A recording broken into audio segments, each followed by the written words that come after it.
대한민국의 차세대 전투기 KF-21이 마침내 그 심장부, 즉 엔진 내부 현장을 최초로 공개했다는 소식은 단순히 기술적인 성과를 넘어선다. 이는 곧 한국이 자국의 하늘을 스스로 지배할 능력을 상당 부분 확보했다는 감히 선언과도 같은 웅대한 메시지였다. 그동안 KF-21은 수려한 외형과 최첨단 레이더, 압도적인 무장 탑재 능력 등 여러 면에서 뜨거운 주목을 받아왔지만 가장 큰 미스터리로 남아있던 핵심은 바로 심장이라 불리는 엔진이었다. 과연 한국은 이 난공불락의 문제를 어떤 기발한 방식으로 돌파했을까? 그리고 그 거대한 비밀은 대체 어디에 숨겨져 있었을까? 시청자 여러분, 오늘 우리가 마주하게 될 이야기는 단순한 항공기 개발사가 아니다. 이는 국제정치와 군사산업이 교차하는 한편의 숨막히는 첩보국과도 같은 서사다. KF-21 개발 과정에서 가장 거대한 벽은 다름 아닌 전투기용 엔진의 자립이었다. 미국, 러시아, 유럽 등 기존 강대국들은 수십 년간 축적된 독보적인 기술과 막대한 자본으로 엔진 시장을 철저히 독점해왔다. 한국이 새롭게 엔진을 독자 개발하는 것은 사실상 불가능하다는 회의론이 지배적이었다. 그러나 모든 불가능을 가능으로 바꾸는 놀라운 순간이 바로 여기에서 시작된다. 이번에 공개된 현장은 단순히 엔진의 외형을 보여주는 것이 아니었다. 그 내부에 면면이 스며든 국제협력과 기술 이전의 흔적, 그리고 그 속에 숨겨진 충격적인 진실이 드러났다. 그 엔진의 정체는 다름 아닌 우크라이나 모터시치 4가 제작한 AI 계열 엔진이었다. 이름만 들어도 군사 전문가들의 시선을 단숨에 사로잡는 이 엔진은 원래 러시아와의 긴밀한 협력 속에서 탄생했지만 크림반도 사태 이후 우크라이나가 독자적으로 발전시켜온 기종이었다. 한국이 이 엔진에 손을 대게 된 과정은 단순한 상업적 거래를 넘어 지정학적 격변과 맞물린 한편의 대하 드라마였다. 왜 하필 우크라이나였을까? 그리고 어떻게 이 핵심 엔진이 한국의 연구소 한복판에 들어올 수 있었을까? KF-21의 엔진 현장 공개는 전 세계 항공업계에 가히 경악을 안겼고 일본과 중국은 물론 심지어 미국과 러시아마저도 이 사안을 예의주시하기 시작했다. 바로 이 순간 우리는 KF-21 개발에 숨겨진 실체와 국제 군사 균형을 뒤흔들 비밀의 문을 활짝 열게 된 것이다. 한국이 선택한 길은 결코 평탄한 길이 아니었다. 그러나 그 길 끝에 드러난 우크라이나의 AI 엔진은 한국이 미래 전투기 시대의 중심에 설 수 있게 한 결정적인 결쇠였다. 오늘 우리는 이 비밀의 실체를 하나하나 파헤쳐 나가며 왜 KF-21이 단순한 전투기를 넘어 한국과의 운명을 바꾸는 상징이 되었는지 심도 있게 살펴볼 것이다. KF-21 개발의 깊은 뿌리를 이해하기 위해서는 먼저 한국이 왜 이 전투기를 만들 수밖에 없었는지부터 냉철하게 짚어야 한다. 대한민국은 지난 수십 년간 F-16, F-15 등 미국산 전투기에 절대적으로 의존하여 공군 전력을 유지해왔다. 물론 이 전투기들은 당시로서는 강력했고 동북아시아 안보구도 속에서 한국의 하늘을 든든히 지켜주었다. 하지만 문제는 바로 미래였다. 미국의 승인 없이는 마음대로 개량도 불가능했고 무기 탑재 또한 엄격한 제한을 받았다. 독자적인 하늘의 주권을 수호하려면 반드시 자체 전투기를 보유해야 한다는 절박한 인식이 팽배해졌다. 바로 이 압도적인 필요성에서 KF-21 사업이 태동한 것이다. KF-21은 외형적으로는 스텔스 성능을 고려한 4.5세대 전투기로 분류된다. 그러나 단순히 차세대 전투기라는 이름만으로는 설명할 수 없는 훨씬 더 거대한 야망이 그 안에 담겨 있었다. 한국은 이 전투기를 통해 단순한 무기 생산국을 넘어 세계 방산 시장에서 미국, 러시아, 유럽에 이어 독자적인 축을 형성하려는 거대한 꿈을 품었다. 하지만 바로 여기서 거대한 난관이 마치 철벽처럼 기다리고 있었다. 바로 전투기의 심장, 엔진 문제였다. 엔진 개발 문제는 모든 나라가 공통적으로 부딪히는 피할 수 없는 벽이다. 전투기의 성능은 엔진 출력 대비 중량, 연비, 내구성 등 수많은 요소에 의해 결정된다. 하지만 이 모든 핵심 기술은 철저히 기밀로 묶여 있었고 기존 강대국들은 절대로 기술을 쉽게 넘기지 않았다. 한국이 독자 개발을 시도했지만 단기간에 완성하기에는 거의 불가능에 가까웠다. 바로 이 지점에서 많은 전문가들이 KF-21은 껍데기만 한국산이고 진짜 핵심은 외국 의존일 수밖에 없다고 냉소했던 이유다. 그럼에도 불구하고 한국은 포기하지 않았다. GE의 F414 엔진을 도입해 초기 시험 비행을 성공적으로 진행했고 이를 통해 KF-21은 일단 비행체로서의 성공 가능성을 입증했다. 하지만 진정한 목표는 외국 엔진 의존에서 벗어나 궁극적으로 국산화를 이루는 길이었다. 이 험난한 과정에서 전격적으로 등장한 카드가 바로 우크라이나의 모터시치였다. 우크라이나는 구소련 시절부터 항공 엔진 분야에서 독보적인 강점을 가진 몇 안 되는 나라였다. 러시아와 결별한 이후에도 그 기술을 꾸준히 축적하며 독자적인 엔진 개발 능력을 유지해왔다. 이들의 기술력은 서방 국가들도 쉽게 무시할 수 없는 수준이었다. 따라서 KF-21 프로젝트에서 엔진 문제를 해결하기 위해 한국이 우크라이나와 접점을 찾게 된 것은 어쩌면 피할 수 없는 필연이었다. 미국은 핵심 기술 공유에 인색했고 유럽은 기존 독점 구조를 고수했다. 그 미묘한 틈을 파고들어 한국은 우크라이나라는 새로운 선택지를 확보했고 그 첫 결과물이 바로 AI 엔진이었던 것이다. KF-21 개발의 역사 속에서 이 전략적 선택이 어떤 거대한 의미를 가지는지는 이제 곧 명백하게 드러나게 된다. 우크라이나의 모터시치는 단순히 항공기 엔진 제조사를 넘어선다. 이 회사는 구소련 시절부터 전투기, 훈련기, 헬리콥터 엔진을 끊임없이 생산하며 세계적인 명성을 쌓아왔다. 특히 AI 계열 엔진은 러시아의 약 130고등 훈련기와 다양한 무인기, 공격기에 장착되며 그 압도적인 신뢰성을 입증했다. 모터시치는 한때 러시아와 긴밀히 협력했지만 2014년 크림반도 사태 이후 러시아와 결정적으로 결별하면서 독자 노선을 걷게 된다. 이때부터 서방과 아시아 국가들이 모터시치에게 서서히 눈을 돌리기 시작한 것은 당연한 수순이었다. AI 엔진은 모터시치가 자랑하는 대표작 중 하나다. 이 엔진은 소형이면서도 강력한 출력과 뛰어난 안정성을 동시에 제공한다. 원래는 고등 훈련기용으로 개발되었지만 추력 증강형과 개량형을 거듭하며 경전투기와 무인기 분야로까지 그 활용 범위가 확대되었다. 특히 AI E222-25 버전은 2500kgf 이상의 추력을 내며 쌍발 구성 시 경전투기에 충분한 힘을 제공할 수 있는 강력함을 자랑했다. 한국이 이 엔진에 깊은 관심을 가진 것도 바로 이러한 범용성과 탁월한 확장성 때문이었다. 더욱 흥미로운 점은 AI 엔진이 단순히 기술적 스펙만으로 주목받은 것이 아니라는 사실이다. 이 엔진은 국제 무기 시장에서 강력한 정치적 카드로도 활용되었다. 러시아는 자국 무기 체계의 필수적인 엔진을 우크라이나가 제공하지 않게 되자 큰 타격을 입었고 그 공백을 한국을 비롯한 다른 국가들이 채울 수 있는 절호의 기회가 열렸다. 모터시치 입장에서는 생존을 위해 새로운 고객을 찾는 것이 절실했으며 한국은 바로 그 시점에 손을 내민 전략적 파트너였던 것이다.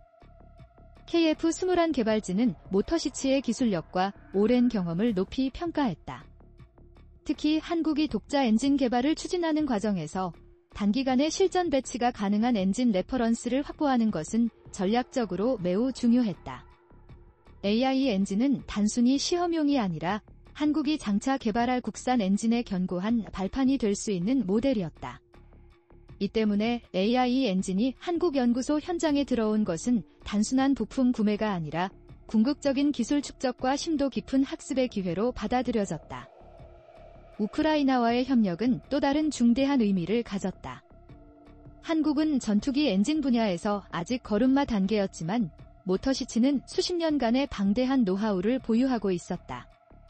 양국의 협력은 상호 보완적인 기술적 관계로 이어졌고 이는 곧 KF-21의 미래 경쟁력 강화로 직결될 수밖에 없었다. 한국이 모터시치의 AI 엔진을 공개한 순간 세계 군사 전문가들은 드디어 한국이 엔진 자립의 결정적인 실마리를 찾아냈다는 평가를 내리기 시작했다. 한국이 우크라이나의 AI 엔진을 실제로 확보하게 된 과정은 극적인 국제 정세와 복잡하게 맞물려 있었다. 러시아의 우크라이나 침공 이후 모터시치는 더 이상 러시아의 엔진을 공급할 수 없게 되었고 서방 진영과의 협력이 그 어느 때보다 절실해졌다. 바로 이 위기의 틈을 한국이 기민하게 파고든 것이다. 미국과 유럽이 러시아 제재에 집중하는 동안 한국은 모터시치와의 비밀스러운 접촉을 통해 KF-21 엔진 문제를 해결할 새로운 실마리를 얻게 된다. 이는 단순히 상업적인 계약을 넘어선 대담한 전략적 선택이었다. KF-21 개발진은 초기 시험 비행에 F-414 엔진을 사용했다. 하지만 그것만으로는 장기적인 국산화의 목표를 달성하기에 한계가 뚜렷했다. 국산화의 길을 활짝 열기 위해서는 반드시 독자적인 엔진 개발 경험이 필요했고, 이를 위해선 검증된 모델을 직접 분석하고 시험해야 했다. AI 엔진은 구조가 비교적 단순하면서도 성능이 뛰어나 연구와 실험용으로 이상적인 조건을 갖추고 있었다. 한국연구진은 이 엔진을 통해 압축기, 연소기, 터빈 등 핵심 부품의 작동 원리를 직접 확인하고 나아가 국산화 가능성을 면밀히 타진할 수 있었다. 특히 이번 현장 공개는 단순히 우리가 엔진을 가지고 있다는 선언이 아니었다. 실제로 AI 엔진이 분해 조립되고 시험 장치에 연결되어 가동되는 모습은 한국이 기술 내재화를 본격적으로 추진하고 있다는 강력한 신호였다. 더 나아가 이는 한국이 앞으로 KF-21의 개량형 또는 차세대 전투기에서 국산 엔진을 탑재할 수 있는 기반을 마련했다는 중대한 의미였다. 단순한 복제가 아닌 심도 깊은 학습과 변형, 그리고 궁극적인 창조의 단계로 나아가고 있다는 방증이었다. 물론 이 과정이 순탄했던 것만은 아니다. 미국은 한국이 우크라이나와 밀접하게 협력하는 것에 대해 미묘한 시선을 보냈다. 전투기 엔진 기술은 곧 국가 안보와 직결되는 극도로 민감한 분야이기 때문이다. 하지만 한국은 교묘하게 외교적 균형을 유지했다. 한편으로는 미국의 신뢰를 잃지 않으면서 다른 한편으로는 우크라이나와 기술 협력을 확대하는 이중 전략을 능수능란하게 구사한 것이다. 이 덕분에 한국은 굳건한 동맹 관계를 해치지 않고도 독자적인 노선을 개척할 수 있었다. 연구 현장에서 AI 엔진이 시험 가동되는 장면은 단순한 기술적 이벤트가 아니었다. 그것은 한국이 세계 방산 시장에서 완전히 새로운 단계로 진입했음을 보여주는 극적인 순간이었다. 더 이상 외국 엔진에만 의존하는 수동적인 약자가 아니라 스스로 분석하고 재창조할 수 있는 주체로 변모한 것이다. 이 과정은 국제적으로도 큰 반향을 일으켰으며 일본과 중국의 군사 전문가들은 즉각 분석 보고서를 작성하며 극심한 긴장감을 드러내기 시작했다. 한국이 엔진 문제를 완벽하게 풀어낸다면 KF-21은 단순한 4.5세대 전투기를 넘어 아시아 하늘의 판도를 근본적으로 바꿀 존재로 떠오를 수 있기 때문이다. KF-21의 엔진 공개와 우크라이나와의 협력 소식은 즉각적으로 국제사회의 뜨거운 반응을 불러왔다. 먼저 가장 민감하게 반응한 곳은 다름 아닌 일본이었다. 일본은 이미 F-35를 대량 도입하며 차세대 공군력을 확보했지만 한국이 독자 노선으로 엔진 기술을 습득하게 된다면 장기적으로 동북아 군사균형이 심각하게 흔들릴 수 있다고 판단했다. 일본 언론은 한국이 우크라이나 기술을 흡수한다면 일본의 항공 우위는 결코 영원하지 않을 것이라는 날카로운 분석을 내놓으며 경계심을 감추지 않았다. 중국 또한 이 사안을 예의주시했다. 중국은 러시아와 협력하여 다양한 전투기 엔진을 개발해왔지만 여전히 안정성과 내구성 면에서 서방 수준에 도달하지 못했다는 약점을 안고 있었다. 한국이 우크라이나와 손을 잡고 빠른 속도로 기술을 습득한다면 중국의 입장에서는 예상치 못한 강력한 새로운 경쟁자를 맞게 되는 셈이었다. 특히 KF-21이 동남아시아나 중동 시장에 진출할 경우 중국산 J-12나 JF-17 전투기와 직접 충돌할 가능성이 커진다. 이는 곧 방산 수출 경쟁에서도 한국이 중국을 위협할 수 있다는 중대한 의미였다. 미국의 반응은 복잡다단했다. 한편으로는 한국이 자립을 강화하는 것을 지지하면서도 다른 한편으로는 자국의 독점적 기술 우위를 잃을 수 있다는 미묘한 우려를 표했다. 특히 미국은 엔진 기술 유출 가능성에 극도로 민감했다. 하지만 한국이 여전히 F414 엔진을 사용하며 완전한 독자 엔진 개발까지는 상당한 시간이 필요하다는 점에서 크게 제동을 걸지는 못했다. 미국의 입장에서는 한국이 굳건한 동맹의 틀 안에서 성장한다면 이는 결국 중국과 러시아를 견제하는 또 다른 강력한 힘이 될 수 있기 때문이었다. 러시아의 경우 이번 사안은 그야말로 뼈아픈 문제였다. 모터시치가 러시아 무기체계의 핵심 엔진 공급원이었다는 사실을 고려하면 우크라이나가 한국과 협력하는 것은 러시아 입장에서는 일종의 배신으로 비쳤다. 러시아 언론은 한국이 러시아의 기술을 빼앗아 간다는 과격한 표현을 쓰며 노골적인 불만을 드러냈다. 그러나 이미 전쟁으로 인해 모터시치와 결별한 상황에서 러시아가 선택할 수 있는 효과적인 대응은 제한적일 수밖에 없었다. 유럽 또한 깊은 관심을 보였다. 유럽 방산업계는 이미 엔진 분야에서 독점적 지위를 확보하고 있었지만 한국이 우크라이나의 기술을 흡수한다면 새로운 강력한 경쟁자가 떠오를 수 있다고 우려했다. 특히 한국의 방산 수출 성장은 이미 폴란드, 노르웨이, 루마니아 등 유럽 각국에서 체감되는 현실이었다. 엔진 분야까지 한국이 진입한다면 유럽의 시장 점유율도 위협받을 수밖에 없었다. 이처럼 KF-21 엔진 공개는 단순히 한국 내부의 성과가 아니었다. 그것은 동북아시아를 넘어 전 세계 방산 시장의 판도를 흔드는 거대한 사건이었다. 모든 강대국들이 촉각을 곤두세우는 가운데 한국은 국제정치 무대에서 새로운 존재감을 과시하고 있었다. 그리고 이제 남은 질문은 단 하나였다. 과연 한국은 이 기회를 발판 삼아 완전한 엔진 독립의 길로 굳건히 나아갈 수 있을 것인가? 이제 우리는 KF-21과 AI 엔진 협력이 한국의 미래 전략에 어떤 중대한 의미를 가지는지 더욱 깊이 분석해야 한다.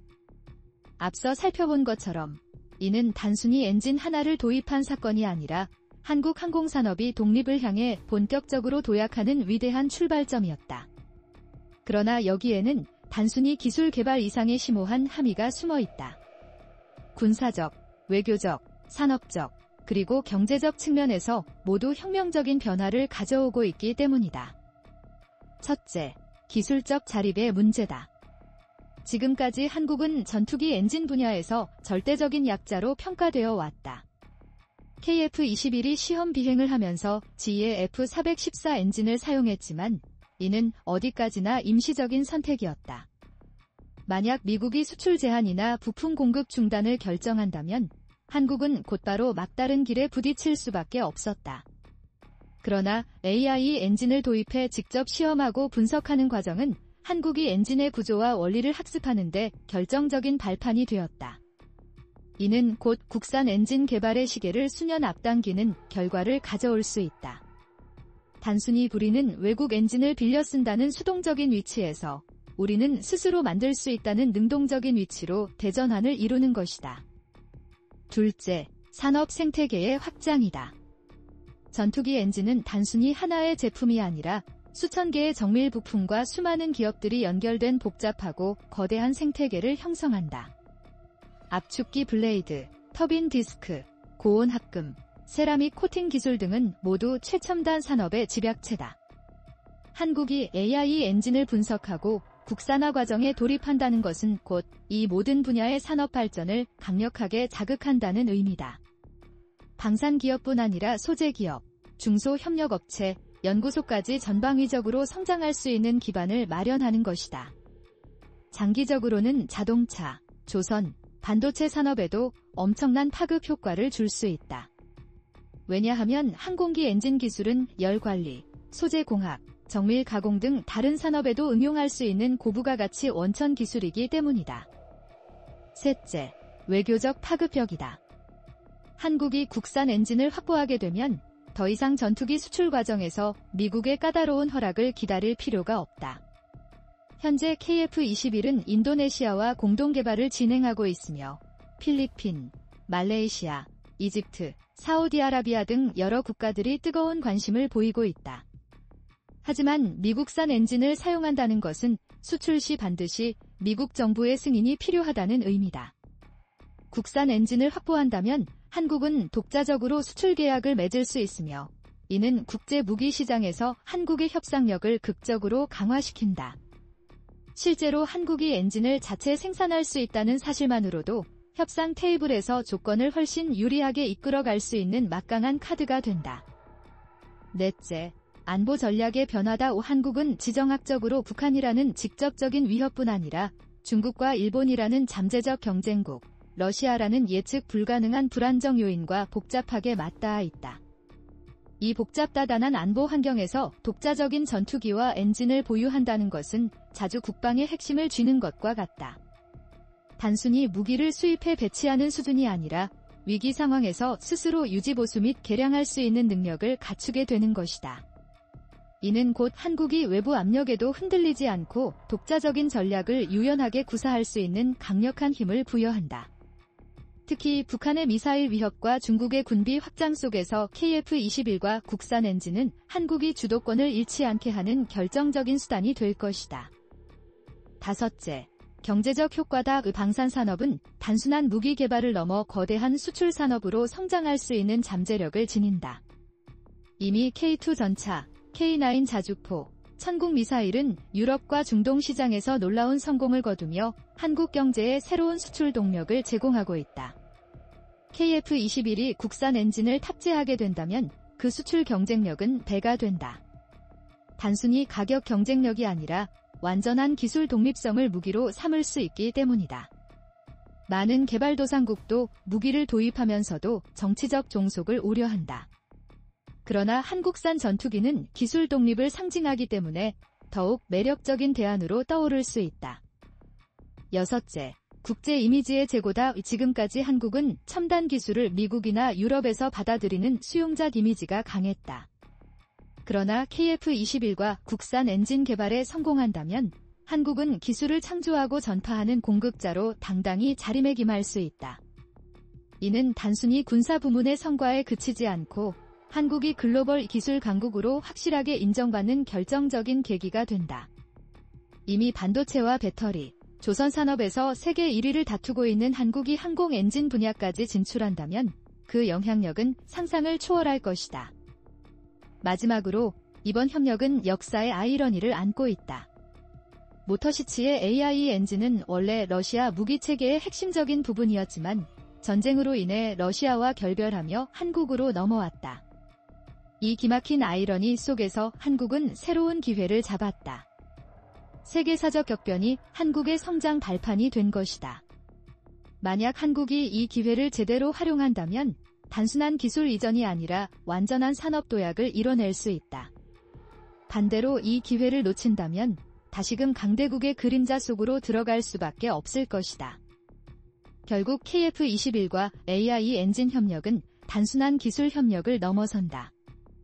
그것은 한국이 미래 10년, 20년을 준비하는 거국적인 프로젝트이며 동북아시아 군사 균형을 근본적으로 바꾸는 게임 체인저다. 한국은 이제 더 이상 수입에 의존하는 수동적인 소비자가 아니다.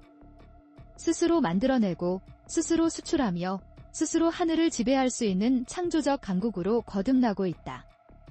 그리고 그 위대한 길을 위해서 KF-21은 단순한 전투기를 넘어 한 국가의 자존심과 운명을 상징하는 존재가 되어가고 있다.